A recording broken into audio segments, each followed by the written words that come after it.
Manatu, Elamilian, Gaganaki, walk MB, walk Dashong, walk Dendao, on the sheet, on the sheet, on the sheet, on the sheet, on the sheet, on the sheet. So the words I spoke to you are the words from the original language of these lands, the Muncie language. And what I said in English was a prayer of thanks. Thank you to who created us from thought. A recognition that our thoughts are real. While we live in a world that has extreme violence and war, we're sowing these seeds of peace right here. So, in the midst of war, we have peace right now. Anashi Kwachi Manatee. Translated as Great Spirit.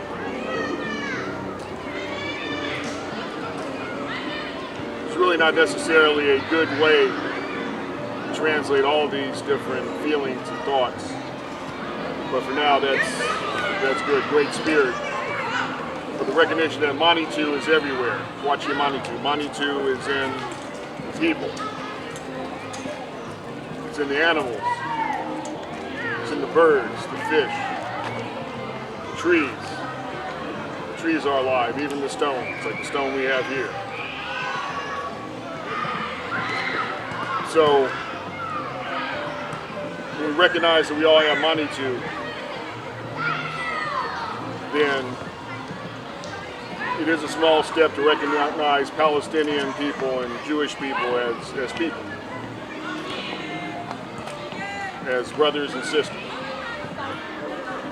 And right now we have a conflict even amongst this very place here. There's a sign over there that says the only Lenape people are from federally recognized tribes. So they talk about 3 communities here. They leave out others. My community, we never left this area. Our principal place we live now is in the Ramapo Mountains, but we've never left this region. Also, our relations in Muncie, in Canada, they trace their lineage to the villages here in this area of Manhattan. And that isn't in that plaque. And even some of the people there, with the blessing of their government, actually wrote songs, hip-hop songs, in which they called for us to be shot in the head and burned up. But I have to admit, though I'm frustrated with law and how law is, there were days I was glad for law because we had a lawsuit. It's one thing to say that and put that out there. It's another thing to be held accountable for it in front of, say, a judge. So when the International Criminal Court called to the account, I'm not going to name names, but people who harm women and children, I thought that was a great day. I don't know how it's going to end up, but we have to hold people accountable for their actions. Yeah. We have to hold ourselves accountable for our actions. Absolutely. But the language can help us out here. So if you recognize that spirits in everything we see in the world, it's a small step to recognize the humanity in each other. It's a small step to recognize that even the fish and the birds have a life that needs to be respected. So when we engage in warfare, nuclear bombs, what have you, that's disrespect and that's not being thankful. Elamilian, forgiving us. Gaganaki, our Mother Earth. Ndi, water. Kashong, wind. Tindao, fire. So with fire, it's not that indigenous people are not don't like technology, like the other elements, there's a healthy respect for technology. I mean, fire can be used in a good way or a bad way. It can be used to harm other people, it can be used to warm a house. But we have to be careful with fire. So I remember being at a conference, and there was a man named Corbin Harney from the Shoshone people. He got up to speak and he said, "My nation is the most bombed nation on the planet." And I'll be honest with you, I was much younger then, and I thought maybe he was losing a step or something, but I was the one that had lost a step and he was led on step. So I thank you, elders. I thank you. And please forgive us younger people for being so thick-headed sometimes. Anyway, the man said, my nation's the most bombed nation on the planet. And then he said, I'm Shoshone. 100 above ground atomic bomb tests, 800 underground. And he was telling the people, the desert isn't devoid of life. We Shoshone people, we live there. We have, the animals live there. Insects live there. There's trees and plants that live there. Even the stones have a life that needs to be respected. And I thought about that. I mean, there's one nation, actually there's more than one, but for many years there's one nation that had the bomb and then gave it up. And most people are stumped on that. They don't know, well, what nation? It was South Africa. They had the bomb and they gave it up. So when we have peace, when we go in a good way, you begin to see other things happen in a good way that you might not have thought about. On the other end of the ledger, people in Ukraine are saying we should never have given up our nuclear weapons. And so sometimes I wonder about us where, we had that brilliant moment with Ronald Reagan, where they came to the nuclear treaties.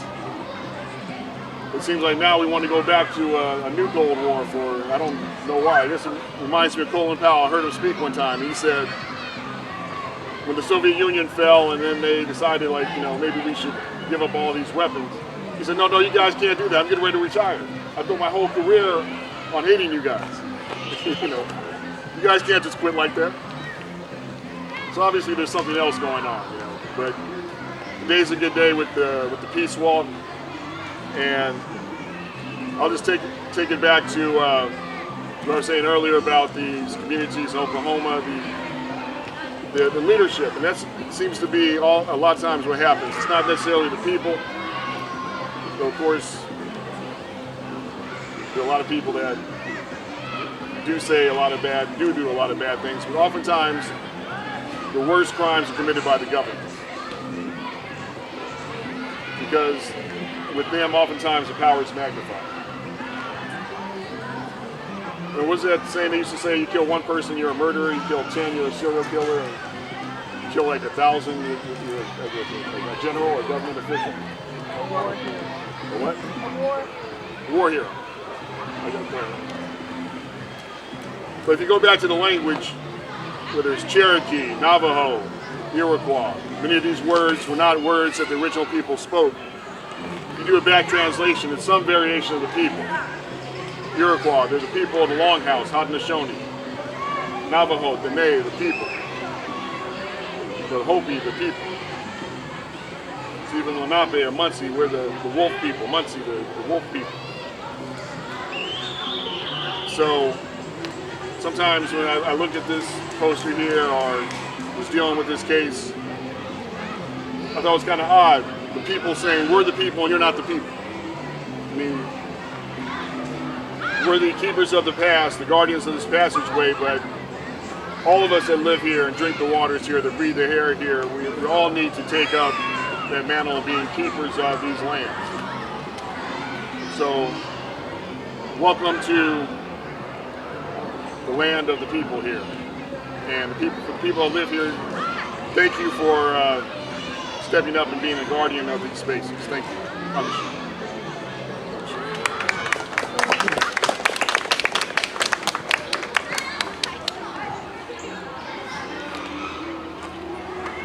And also thank you to all of you for being here today.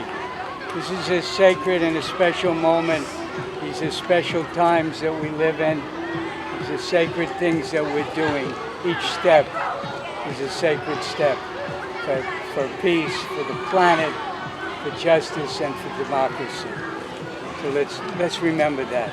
And it's not about results. I want to say this clearly, because this was said very strongly by a Native American woman who opened up our march in Algonquin, who spoke very clearly. She says, if you do this because you are expecting a political result, you will be disappointed. You do this because it is a good thing to do, to walk on the sacred earth, to walk for peace and all the things that you are walking for. And that is enough. If you're doing it with expectation, you're going to be frustrated. So I want to point that out. We are not doing this to achieve a political result. We are standing for something. We are standing for the end to the genocide in Gaza. We are standing up for this planet and for all the living beings that are on this planet. We are standing up for peace and everything that peace means. That word is not just a word. It has deep meaning. And we are standing up for justice, which means that everybody and every living thing has a right to be here, has a right to be here sustainably and not to be oppressed. And we're here for democracy, which we're representing, all of us. So I just wanted to thank you. Owl, I want to thank you deeply for this. And I also want to publicly invite you to come to Washington, D.C. when we get there. And we'll pay your way if you want to come. And Anthony... He's going to pay my way, too. Yeah, Anthony does so much for so many things connected with peace and democracy for so long. So I got to thank my dear friend Anthony. Will you have a bodyguard for me? What's that? Will you have a bodyguard for me? Protect me from those senators and representatives? Don't worry. We will have a number of them. We'll be your bodyguard. Fort Lee.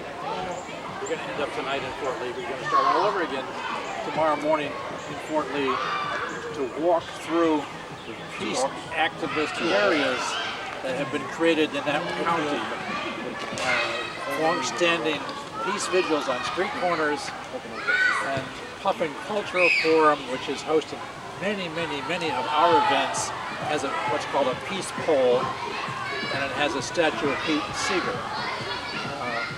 And then when you get to the Jersey National Guard Armory, those guys have been going to every one of these wars. Unlike in Vietnam, where they didn't have to go, the latest wars are take the National Guard and send them untrained into all these places. This is outrageous. So it's an ongoing issue to address this at the local as well as at the national and international issues. So looking forward to seeing everybody who can make it tomorrow. Thank you, Jan, for coming all the way from New Jersey to be with us here. Thank you. Yeah. You were here, right? Yeah, I was, but I'm Steve Edgar. I'm New York 34. Right on. Edith. Speak up, you guys. Edith, who put up our boat, yeah, the golden rule. Thank you. Yeah. Edward Krause, I'm from Inwood. Great.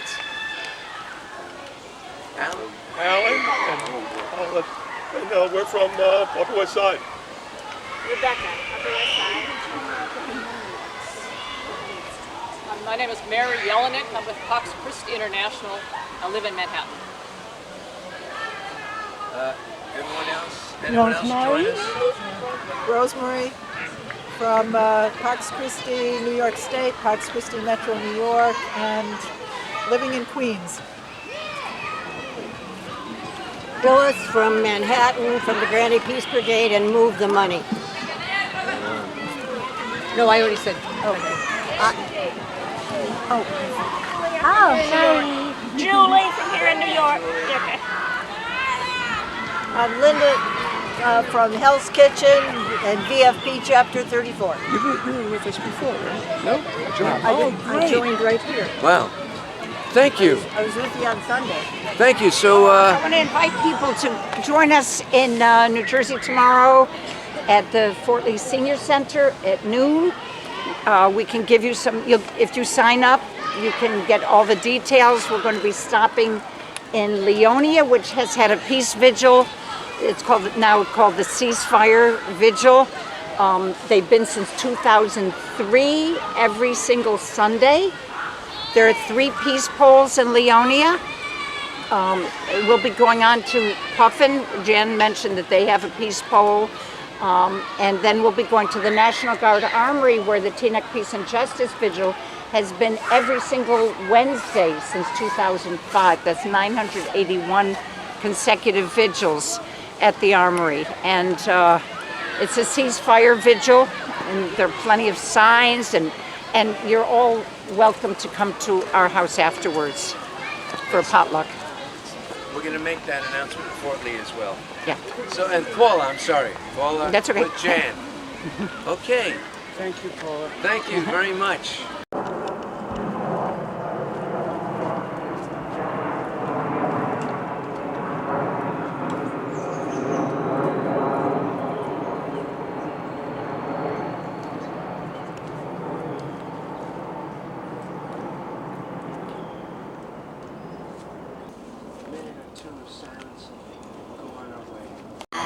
Catch her when she's not moving.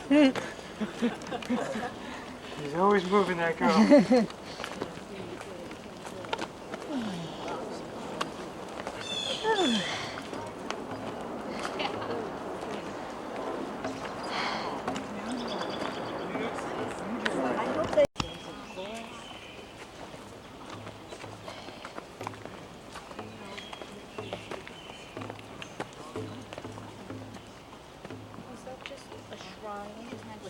There's nobody buried there. I don't know. I think Anthony told us that there is a somewhat younger version that she's done. Teenagers. It's by Robin Wall Kimmerer. It basically is, she's a science professor of botany, and also she's